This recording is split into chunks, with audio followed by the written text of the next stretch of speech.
And we are live for week 3 of my Razor Sharp picks. Ladies and gentlemen, welcome to Hashtag Sports and welcome to week 3 of my Razor Sharp picks. Although, if you look at the standings below, if you look how I'm doing so far this season, I am not sharp at all. In fact, I'm probably about as dull as a spoon right now. In fact, if you were to pick against the spread, exactly opposite of what I've been picking, you'd be in the black right now. I am currently in the red, looking to crawl out there, and it starts this week. Third time's the charm. Maybe the third week is the charm for Razor Sharp picks for me. So again, guys, thank you for joining me on Hashtag Sports. If you're new to the channel, make sure you hit that subscribe button for continual Buffalo Bills and NFL coverage.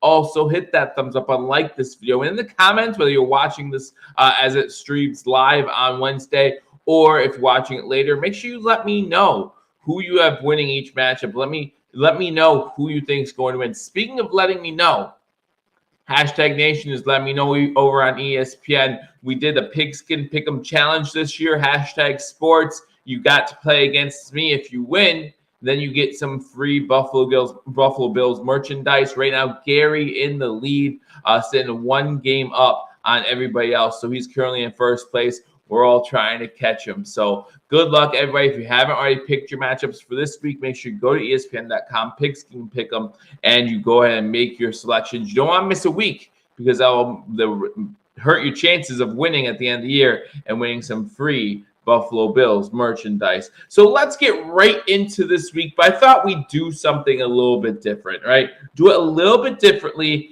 and get some hashtag background music in there, right? Play a little hashtag background music, get you in a feel for Hashtag Nation. Maybe that'll help me think clearer and get these picks right going into week 3 of the NFL football season. So we start off with Thursday Night Football, and this week we have another divisional matchup as the Cleveland Browns are at home, and they're going up against the Pittsburgh Steelers. Both teams coming off losses. The Browns, a disappointing loss against the New Jersey Jets, allowing the Jets to come back from 13 points down with under 2 minutes to go in that game. The Steelers playing a familiar foe, obviously very different teams in the New England Patriots. Belichick, Tomlin, always a good matchup when you get these two teams together. And it was a good matchup, low-scoring defensive affair last week. However, the Steelers could not keep up. The Patriots win that one 17-14. In this game, the Browns are 4.5-point favorites. And listen, I know a lot of times I say the home team has the advantage going into Thursday Night Football, and they do. But the Browns have found ways to lose games so far this season, especially last week. And I look for them to do something kind of the same thing this week. All right, the Steelers come in. They have a good defense. No TJ Watt, so obviously that's going to hurt them. But they proved last week against the Patriots that defense is still solid. Mike Tomlin's going to have a good game plan going into that game. I think the Steelers win this one in kind of an upset. Giving the Steelers to win this game and the Steelers to cover beat a 4.5-point spread since they're going for the upset. So the Steelers win this one and the Steelers beat that 4.5-point spread. You move on to Sunday's slate of games, a couple big divisional matchups again on Sunday, and none bigger for us Bills fans than the Buffalo Bills. The 2-0 Buffalo Bills going up against the 2-0 Miami Dolphins. The only game between two 2-0 teams this weekend. I like the Buffalo Bills in this matchup. Listen, Buffalo so far this season has looked unstoppable on offense. The only thing that has stopped the Bills on offense so far is themselves. Talking about 4 turnovers in that week 1 opener against the Rams. Last week, even when we punted the ball against the Titans, they gave it right back to us, okay? So if the Dolphins muff punts as often as the Titans do, this should be a cakewalk. I expect the Dolphins to put up a fight for maybe a half, maybe 3/4, but I expect the Bills to run away with this one just like they have so far this season with their other two matchups.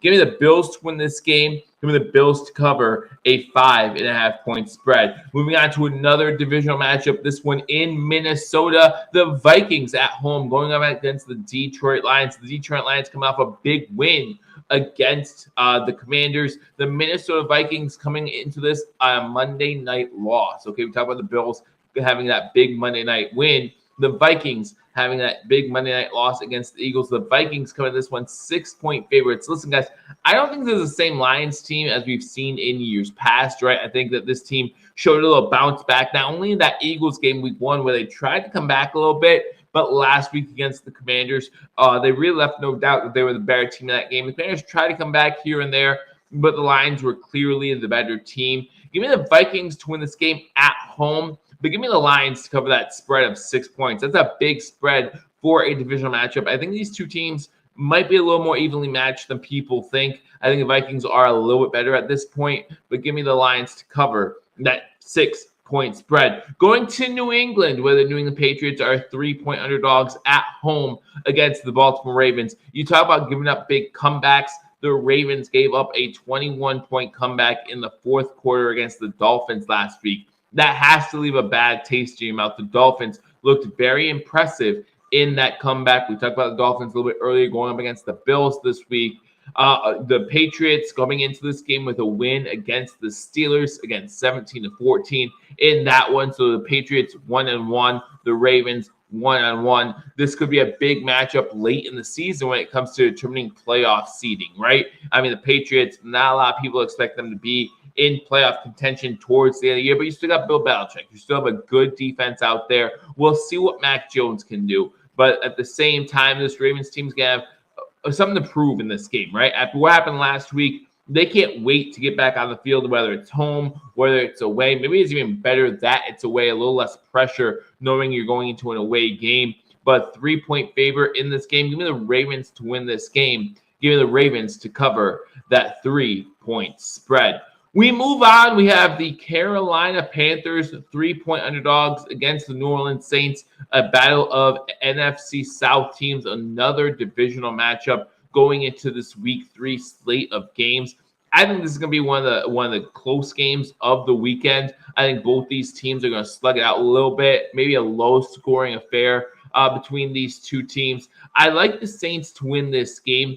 Neither team has looked really great so far this season. Neither team looked like they're going to really challenge the Buccaneers. The Saints had a good first half of defense against the Buccaneers last week, put up a little bit of a fight, but the Bucs were just a little too much, overcame that and won that game. So I'm not really impressed with either team so far. I think the Saints are a little bit better on paper. Give me the Saints to win this game, but give me the Panthers to cover that 3-point spread. I wouldn't be surprised if this was a 1-2-point game. This would be the type of game where I wouldn't be surprised if it landed right on that 3-point number, but I'll take a team, and I'll take the Panthers to cover that 3-point spread. Going to Chicago, where the Bears go on to face the Houston Texans. The Bears coming off a loss on Sunday Night Football to the Green Bay Packers. The Packers still own the Bears. How will they bounce back? Now they have a much weaker opponent in the Houston Texans, sitting at 0-1-1 after the Week 1 tie to the Indianapolis Colts. The Bears 3-point favorites in this one. I think the Bears started off well against the Packers last Sunday. Just Aaron Rodgers and that Packers team a little too much for the Bears. I think the Bears win this game. I think the Bears cover a 3-point spread. I just really don't like this Houston Texan team. They do play in the AFC South, so maybe they got a chance to pull something off. But I just really don't like what they have this year. Give me the Bears to win this game. Give me the Bears to cover a 3-point spread. Then you go on to Indianapolis, where the Indianapolis Colts are at home looking bad again this year. 0-1-1. Again, that tie against the Texans. The only reason why they don't have a loss in a second loss this season already. Going against the Kansas City Chiefs, who have looked really impressive in the early season. The Kansas City Chiefs come in as 7-point favorites in this game. I think the Kansas City Chiefs have a little chip on their shoulder. That's right. I think the Kansas City Chiefs, believe it or not, have a little chip on their shoulder. Listen, they're winning games. They're looking good. And all they keep hearing about are our Buffalo Bills and how impressive, how good the Buffalo Bills look. Now, listen, in a few weeks, they play each other, right? But right now, it's about keeping up with each other, right? The Chiefs want to still show that they're the best team in the AFC. They want to go off that number 1 seed as well. They still have Patrick Mahomes, former NFL MVP. They still have a pretty effective offense. They still have Andy Reid as their head coach. They still have the horses to get the job done. I know Hill went to Miami, but give me the Chiefs, this Chiefs team to win this game. Give me the Chiefs to cover what actually is a 6.5 point spread. I said 7. I wouldn't be surprised if the Chiefs win this game by double digits, but giving them to cover at least a 6.5 point spread, even though this game is in Indianapolis. Now you go on to Washington, where a team that won on Monday night, the Philadelphia Eagles, beating Minnesota, go up against the Washington Commanders. Now they are 7-point favorites. The Eagles are 7-point favorites going into Washington to play the Commanders. Listen, Carson Wentz going up against his old team might have a little something to prove here in this game. The Washington Commanders coming back week 1, getting that victory, losing last week to the Lions. We saw Eagles and Lions play earlier this year already, week 1. So we can take a little bit of something away from that while the Eagles beat the Lions. But the Lions played well against the Eagles. The Lions then beat the Commanders. So what can you take away? Here's what you take away. Every week is different in the NFL. I read nothing into that. I'm just seeing what you guys have to say about that. As the Commanders are 7-point underdogs, I don't think they're going to win this game. But I don't think the Eagles are going to run away with this game either. I think Carson Wentz, Gibson, they're able to move it, run the ball well on the ground is what I'm trying to say. And the Commanders keep this one close, keep it within that 7 points, a divisional matchup. I think it's going to be a close one. The Eagles win this one, but the Commanders keep it close, keep it within that 7 points, and the Commanders cover the 7-point spread. Moving on to East Rutherford, New Jersey.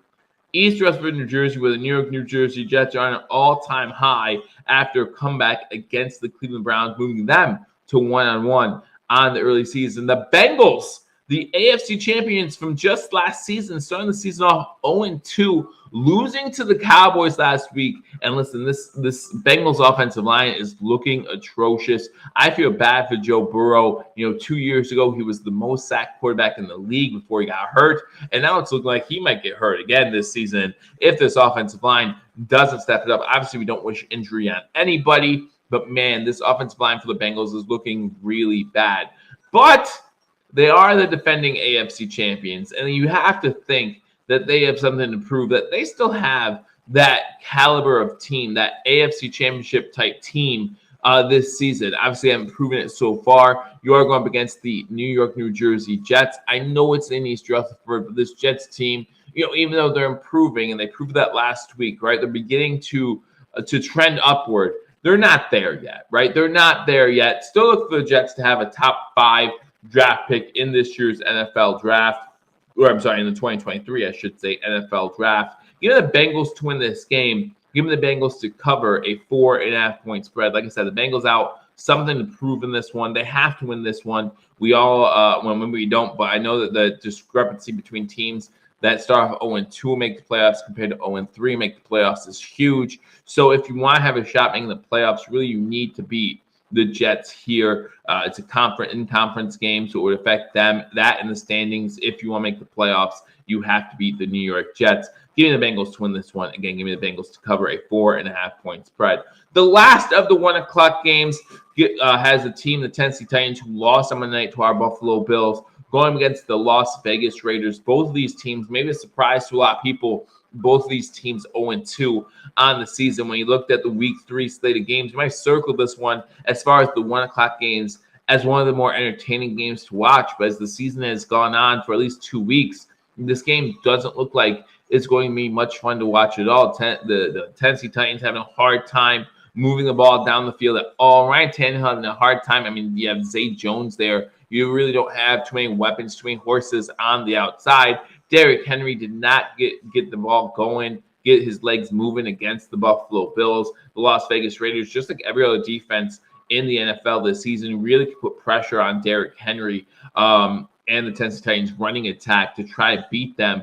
and make or at least make them not beat them, so that way Ryan Tannehill has to beat them. The Raiders are 2.5 point favorites in this game, but in Tennessee, I think Derrick Henry, like I said, after last week, not being able to run the game against the Buffalo Bills, he's ready to let loose for a monster game. I expect Derrick Henry to have a monster game. We're talking over $150, maybe over 2 touchdowns or more, I should say, in this game. Give me the Tennessee Titans to win this game. Give me the Tennessee Titans to beat a 2.5 point spread. We move on to the 4 o'clock games, and the first game I want to talk about can change drastically depending on who plays and who doesn't. The Jacksonville Jaguars going to LA playing against the Los Angeles Chargers. And listen, we're still unsure about Justin Herbert, right? If Justin Herbert plays, you have to believe that the Chargers are the favorite in this game, right? If Justin Herbert does not play, changes the whole dynamic. I mean, I know you talk about this Jaguars team, and a lot of times you talk about them and you don't think they're that impressive, but they just shut out a team. And I don't care what team it is, the Colts don't look good at all this year. When you have a shutout in the NFL, that's hard to do. It's hard to shut out another NFL team any week, no matter who it is. So the Jaguars coming off an impressive win, feeling pretty high about themselves. 1-1 in the AFC South. The only team in the AFC South with the win currently. They feel good. So that's why Justin Herbert playing this game really matters a lot. Now, I personally think that the Chargers are going to win this game either way. I think that if Justin Herbert plays, they cover the spread. I think if Justin Herbert does not play, then the Jaguars may be favored in that game under those circumstances. But I think the Chargers win this game, and give me the Chargers to cover the spread. Whether Herbert plays, whether Herbert doesn't play, I like the Chargers in this matchup. You guys might disagree, but I just think the Chargers will have a good game plan going into this one, even if Justin Herbert can't play in this game. Then go to Seattle, where the Seahawks, the 12th man, going to be in effect as they are 2.5-point favorites against the Atlanta Falcons. The Falcons 0-2 on the season. Try to come back against the Rams last weekend, unable to get the job done. You look at the Seahawks 1-1, a big-time loss against a division foe in the San Francisco 49ers. Last thing they want to do is start piling on the losses consecutively, right? Neither of these teams are expected to be there come week 16, 17, 18. But I do think the Seattle Seahawks have a little bit of a better defense at this point. I think the Seahawks, after that divisional loss, want to get back on that field. Kind of talked about the Ravens wanting to get back on the field after a disappointing loss against Miami. I see the Seahawks wanting to get back on that field. Pete Carroll, whether you like him or not, I personally don't like him. But whether you like him or not, he coaches his team up. He gets the best out of his players for the most part. And I think that the Seattle Seahawks will get the win in this matchup against the Falcons. Give me the Seahawks to get the win. Give me the Seahawks to cover a 2.5-point spread. Then you go to the NFC West. You stay in the NFC West, just in Seattle. Now you're in Arizona, where the Cardinals are 3.5-point underdogs against the LA Rams. I see this as a 3-point game. The Cardinals need to start getting wins, right? You talk about the Cardinals towards the back half of the year and how bad they normally are in the back half of a season. Well, if they want to make the playoffs, if they want to think about making the playoffs, you have to win this game. I just don't see him doing it, right? I see that, that D-Hop suspension, it being a big factor in why they can't do some of the things that they really wanted to do coming into this year. Obviously, we've known that DeAndre Hopkins would have been suspended for a few games coming into this year a while ago, but it still really affects the dynamic of this Arizona Cardinals team. This Rams team, after a win last week against the Falcons, want to keep those wins going. They still think that they're the best team in the NFC. They think week 1 was a fluke and that the Buffalo Bills just came in more prepared than the Rams did. Even at the end of week 1, the coaching staff took it on them and said that we weren't prepared for the Buffalo Bills. And what we saw from the Bills week 2, I don't know if many teams are going to be prepared for what the Buffalo Bills have to offer. But the Rams come in 3.5-point favorites. I think the Rams win this game. I think the Cardinals, out of desperation, keep this game close. Give me the Rams to win this game and the Cardinals to cover a 3.5-point spread.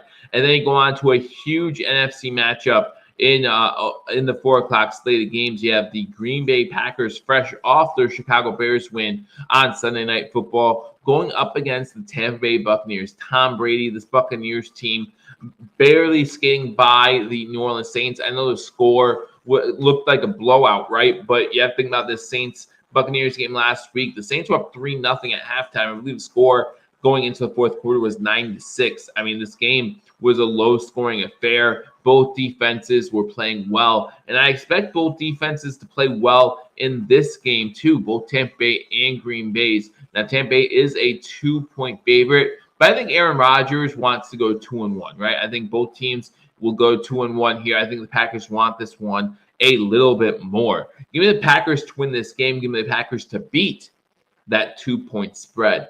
Then you go on to Sunday Night Football, Mile High Stadium in Denver, when the Denver Broncos will host the San Francisco 49ers. Russell Wilson going against Jimmy Garoppolo. Jimmy Garoppolo going to be the starter again for San Fran after that scary injury to Trey Lance last week. Obviously, we hope that he recovers as fast as possible, and can be himself going into next season, because they say it's going to be a season-ending injury. So that means Jimmy Garoppolo back as a starting quarterback for the San Francisco 49ers, whether you like it or not. Russell Wilson not looking like the Russell Wilson of old, right? Not looking like the guy who said, just let Russ cook. It does not look like he's that guy. But he was able to get it done when it mattered last week against the Texans, and was able to get that victory. Maybe things start rolling a little bit for the Denver Broncos. This one is in Denver. That means the 49ers have traveled to Denver. We all know about the air quality in Denver, a little less than it would be, because of how high up it is, the altitude. Give the Broncos as 1.5-point underdogs at home to win this game. The Broncos to cover, or to beat that 1.5-point spread. Guys, I would take the under in this game all day. I think both defenses will come out to play. And, I don't expect a lot out of Jimmy Garoppolo in his first start this season for the 49ers. Give the Broncos to win this one. Give the Broncos to beat that 1.5-point spread. Then we turn to Monday Night Football. Back to only one game on Monday night. So that way the entire NFL fan base could be watching the New York, New Jersey Giants at home, 2-0, going up against the Dallas Cowboys. Set 1-1 off that win last week against the Cincinnati Bengals. They're feeling pretty good about themselves. Obviously, still no Dak Prescott, but that defense is holding their own against anybody, right? Right now, against anybody, looked really good against the Cincinnati Bengals. Got to the quarterback plenty in that game. The Giants just finding enough to get it done. Get the job done. Brian Daboll 2-0, his first tenure as head coach. Congratulations to him. I think that train keeps rolling in this game. I expect the Giants to win this game against the Dallas Cowboys. I think the defense confuses the Dallas backup quarterback, and they get some turnovers. I like Saquon Barkley and what he's been doing so far this year. Give me the Giants to win this game. Give me the Giants to cover that 2.5-point spread and move to 3-0 on the season. So those are my razor sharp picks. Let's hope that they do better than weeks 1 and 2. I'll go through them again. Straight up, I got the Steelers, Bills, Vikings, Ravens, Saints, Bears, Chiefs, Eagles, Bengals, Titans, Chargers, Seahawks, Rams, Packers, Broncos, and Giants.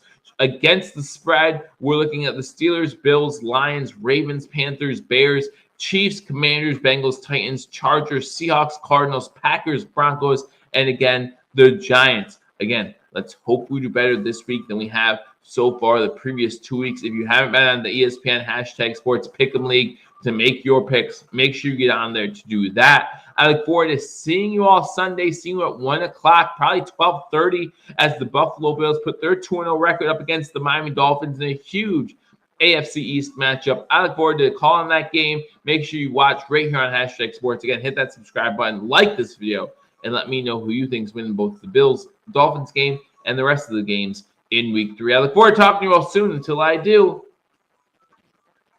go Bills.